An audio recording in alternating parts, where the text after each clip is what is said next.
ओम नमो भगवते वासुदेवाय नमः। नमस्कार। मैं ज्योतिषाचार्य वरुण प्रकाश ज्योतिष के आज के इस ब्लॉग में आपका स्वागत करता हूँ। जब आप चिंतित होते हैं, परेशान होते हैं या किसी बीमारी से ग्रसित हैं, यदि कोई बीमारी से ग्रसित हैं तो आप डॉक्टर के पास जाते हैं, लेकिन चिंतित हैं, परेशान हैं, अपनी तरक्की को लेकर आप परेशान हैं, कुछ रास्ते नहीं खोल रहे हैं, व्यापार नुकसान हो गया, धन का नुकसान हो गया, मतलब हर तरफ से आपको उलझने ही हैं, हर तरफ से आपको सफलता नहीं मिल रही है, तो आप जाते हैं किसी ज्योतिषाचार्य के पास, ईश्वर के शरण में जाते हैं। ईश्वर के लिए एक माध्यम होते हैं ज्योतिषाचार्य। वह आपकी कुंडली का विश्लेषण करते हैं और आपको बताते हैं कि आप इस मार्ग में चलिए, आपको इस मार्ग पे इस तरीके से चलेंगे तो आपको इतने समय में आपको सफलता मिल जाएगी। तो वह किस आधार पे बताते हैं? तो सबसे पहले ज्योतिषाचार्य क्या होते हैं? आजकल का समय बहुत अच्छा है। आप अपने इतिहास को देखिए, आप कभी पढ़े होंगे तो आपको मालूम होगा कि बहुत पहले राजपुरोहित या राज ज्योतिषाचार्य हुआ करते थे। जब राजाओं की परंपरा हुआ करती थी तो आम पब्लिक के लिए ज्योतिषाचार्य और राजपुरोहित नहीं हुआ करते थे, सिर्फ राजाओं के लिए हुआ करते थे। तो और राजाओं के समय पुत्र प्राप्ति हुई तो आप क्या नाम रखेंगे, नामकरण संस्कार, जनेऊ संस्कार, और जितने भी युद्ध पे जाना है तो जो भी उनके यहाँ शुभ काम होता है या जो भी जैसी समस्याएं आती हैं, सब जगह वो मदद करते हैं। उनके मार्गदर्शन पे राजा अपना काम करते हैं, ऐसा करते थे पहले। लेकिन अभी यह बहुत आसानी से सबके तक पहुंच गया, क्योंकि ज्ञान का प्रचार हुआ, लोग समझे, सीखे, लोग इसकी बारीकियों के अध्ययन किए, आखिर किस विशेष चीज की वजह से लोग भविष्यवाणी कर पाते हैं, उन चीजों को समझे, तब जाके चीजों को बता पाते हैं। तो आज ये सुविधा आराम से उपलब्ध है हर जगह। आप इन सुविधाओं को लाभ उठा के अपने जीवन में चल रही समस्याओं से दूर रह सकते हैं। तो जब किसी ज्योतिषाचार्य के पास जाते हैं तो वह आपको कहते हैं कि आपकी राशि ये है, आपका लग्न ये है और आपको यह उपाय करना चाहिए, इस तरीके से बहुत चीज बताते हैं। सिर्फ यही राशि, लग्न, नक्षत्र, बहुत चीजें होती हैं, उसमें बहुत पैरामीटर है। मैं सब पे एकदम जाऊंगा डिप तो वीडियो घंटों घंटों चल जाएंगे। आपका भी समय इंपॉर्टेंट है, कम समय में ज़्यादा हम आपको बता पाए, यह हमारा उद्देश्य होता है। तो लग्न और राशि ये दो चीजें अलग अलग होती हैं। आप अपनी कुंडली में स्वयं आप पहचान सकते हैं कि आपका लग्न कौन है। कुंडली का प्रथम घर, पहला घर जो होता है, आप स्क्रीन पे देखेंगे वहां पे मैंने पहला घर में लग्न लिखा है। तो आपकी लग्न राशि क्या है, उस घर में जितना नंबर लिखा होता है, सभी राशियों का एक क्रम होता है, मेष, वृषभ, विषु, कर्क, सिंह, कन्या, तुला, वृश्चिक, धनु, मकर, कुंभ, तो सभी राशियों का 12 राशियों का क्रम होता है।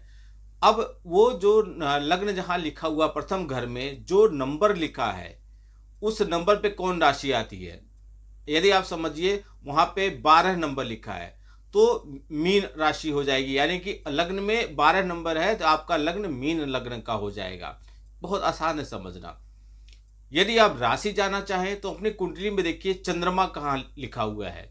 चंद्रमा जहाँ लिखा हुआ है उस स्थान पे देखिए कितना नंबर लिखा हुआ है, कितना नंबर है तो राशि क्रम में जाइए, वह नंबर कितना है। मान लीजिए चंद्रमा की जगह पर 11 लिखा हुआ है तो आप समझ जाइए कि चंद्रमा की जगह पे 11 है, 11वें पे आता है कुंभ, यानी कि आपकी कुंभ राशि है।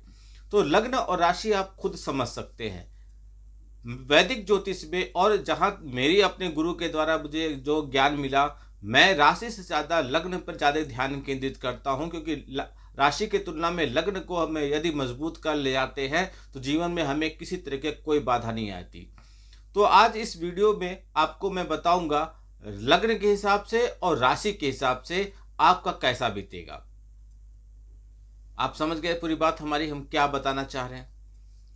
2025 में बृहस्पति, शनि, राहु, केतु जैसे ग्रह की स्थिति और चाल हमारी वैश्विक घटनाओं पर प्रभावित करेगी और हम पर भी प्रकाश डालेगी, हम पर भी उसका असर पड़ेगा।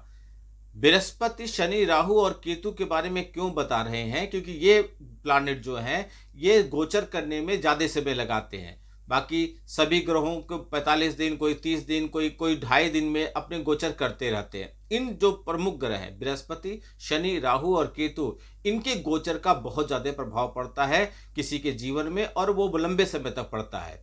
इसलिए इनका जानना बहुत ज़रूरी है।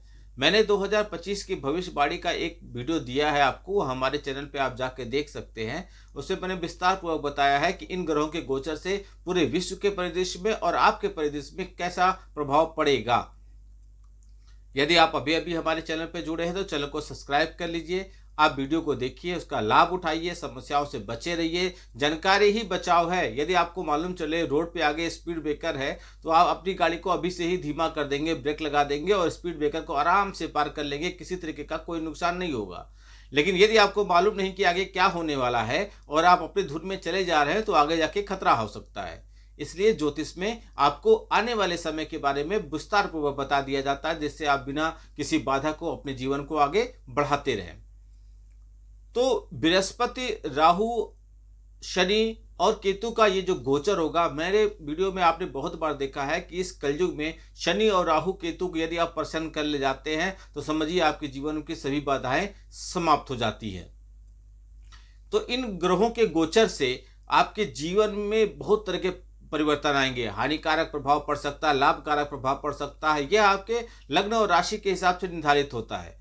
तो आपके ऊपर नकारात्मक प्रभाव पड़ सकता है। बहुत तरह के उथल पुथल इस वर्ष आएंगे, आपको बहुत चीज़ें दिखेंगी, परिवर्तन बहुत जगह दिखने को मिलेगा। धन और विस्तार से चीज़ें बहुत सी आपको दिखाई पड़ेंगी। तो हम इस पे तो नहीं जाने वाले हैं कि इस वर्ष क्या होगी। मैं लग्न और राशि के हिसाब से 2025 आपका कैसा होगा, इस पे आज वीडियो बना रहा हूँ। आपको मैंने बताया कि बृहस्पति, शनि, राहु और केतु का गोचर इस वर्ष आपको बहुत ज्यादा प्रभावित करेगा। तो बृहस्पति का गोचर क्या कब कब का होगा ये आप जान लीजिए, यह जानना जरूरी है, इसलिए वीडियो में मैंने यह बात जरूर बता रहा उचित समझा। बृहस्पति इस साल 3 बार गोचर करेंगे। बृहस्पति 14 मई को मिथुन राशि में गोचर करेंगे, फिर 18 अक्टूबर को कर्क राशि में और 5 दिसंबर को मिथुन राशि में गोचर करेंगे। शनि सिर्फ एक बार गोचर करेंगे, वह 29 मार्च को कुंभ राशि से निकलकर मीन राशि में गोचर करेंगे। जब शनि कुंभ राशि से मीन राशि में गोचर करेंगे तो कई लोग शनि के साढ़े साथी से मुक्ति पा जाएंगे और कई लोगों पर शनि की साढ़े साथी शुरू होगी। कई लोग मतलब 2 राशियां शनि के ढैया से मुक्ति पाएंगी और 2 नई राशियों पर शनि के ढैया शुरू हो जाएगा। ये कौन सी राशियां हैं, इसका क्या समाधान करना चाहिए, इसके लिए आप हमसे संपर्क कर लीजिए, हम आपको बता देंगे। राहु भी इस साल एक ही बार गोचर करेंगे। राहु 18 मई को कुंभ राशि में गोचर करेंगे और केतु 18 मई को सिंह राशि में इनका गोचर होगा। अब बृहस्पति, शनि, राहु, केतु को गोचर होने से कैसा प्रभाव पड़ेगा आपके लग्न पे और आपके राशि पर, यह वीडियो इस पे बहुत आधारित है। तो आज मैं चर्चा करूंगा कर्क लग्न और कर्क राशि के बारे में। तो सबसे पहले कर्क लग्न के बारे में समझिए। लग्न और राशि में बहुत भिन्नताएं हैं। कभी कभी वही लग्न और वही राशि आपके लिए अच्छा होता है, कभी कभी वही लग्न और वही राशि ग्रहों के गोचर के हिसाब से आपके लिए अच्छा नहीं होता। तो कर्क जो लग्न है उसके हिसाब से पहले समझिए, फिर राशि के बारे में बताऊंगा, फिर अंत में उपाय बताऊंगा। तो सबसे पहले कैरियर के मोर्चे की बात करें तो कर्क जो लग्न के लोग हैं, गुरु का गोचर कैरियर में नए अवसर और विस्तार लेकर आपके लिए आएगा। इस राशि के जातक विशेष रूप से नेटवर्किंग और संचार कौशल के माध्यम से अपने पेशेवर जीवन में विकास और मान्यता प्राप्त करेंगे। हालांकि मीन राशि में शनि की उपस्थिति जब मार्च के बाद होगा, 29 मार्च के बाद, तो आपके जीवन में चुनौतियां लेकर आएंगे, जिससे कैरियर के प्रति प्रयासों में आपको सावधानी और दृढ़ता की आवश्यकता पड़ेगी। वित्तीय मोर्चे पर गुरु का गोचर रणनीति, निवेश और बुद्धिमान तरीके से बनाई गई वित्तीय योजना, उसके माध्यम से आपको लाभ मिल जाएगा। लेकिन वहीं शनि के गोचर के चलते आपको अस्थिरता का अनुभव होगा। आपको कुछ लगेगा कुछ हमसे खोया खोया सा है, इसलिए सावधानी पूर्वक बजट बनाइएगा और अपने खर्चों का विशेष ध्यान दीजिएगा। कर्क लग्न वाले लोग रिश्ते के मोर्चे की बात करें तो कर्क लग्न के जातकों को मजबूत अंतरंगता और सकारात्मक विकास अपने पार्टनर के साथ महसूस होगा। अगर आप सिंगल हैं तो अपने लिए आप साथी ढूंढ सकते हैं और आप किसी दोस्त के माध्यम से या फिर किसी सामाजिक कार्यक्रम में किसी ऐसे खास व्यक्ति से मिल सकते हैं। यह वह समय होगा जब आपके अपने परिवार में आप क्वालिटी समय अपने परिवार के साथ बिताएंगे।